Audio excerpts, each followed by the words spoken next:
Jadi variabel stimulus itu apa? Adalah sebuah variabel yang atau rangsangan yang menimbulkan emosi. Terdapat peristiwa sebagai rangsangannya apa bagi individu yang dapat diterima oleh panca inderanya. Sedangkan variabel organismik yaitu perubahan biologis yang terjadi saat proses terjadinya sebuah emosi. Itu variabel organismik. Kalau variabel respon yaitu sambutan ekspresif dari atas terjadinya pengalaman tersebut. Nah, ini contoh-contohnya ketika seseorang mendapatkan variabel stimulus. Kita ambil contoh dulu untuk agar bisa dipahami untuk orang dewasa. Ketika misalnya orang dewasa mendapatkan pasangannya sedang berjalan dengan orang lain. Nah, itu pandangannya diterima oleh panca inderanya. Ketika stimulus itu diterima oleh panca inderanya, maka akanlah terjadinya sebuah variabel organismik, yaitu perubahan biologis yang terjadi saat mengalami emosi. Perubahan biologisnya seperti apa? Misalnya mata memerah, menangis karena kemarahan tersebut. Lalu ada respon.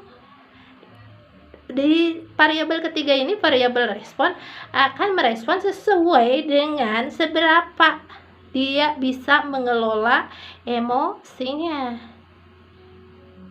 Jika mungkin tidak bisa mengelola emosinya, dia tidak akan langsung babi ibu marah-marah gitu.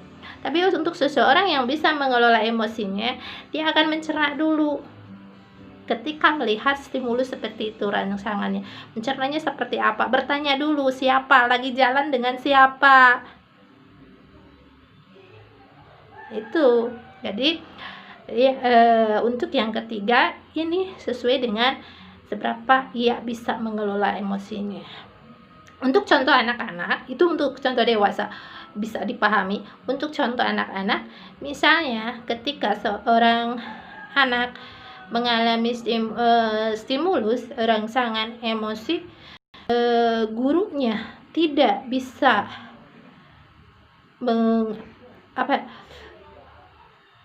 ketika di sekolah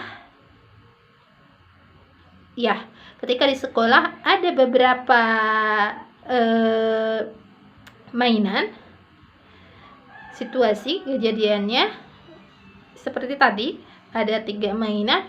Ketika diolah di organismik akan dicerna, itu di situ kemampuannya akan diresponnya seperti apa.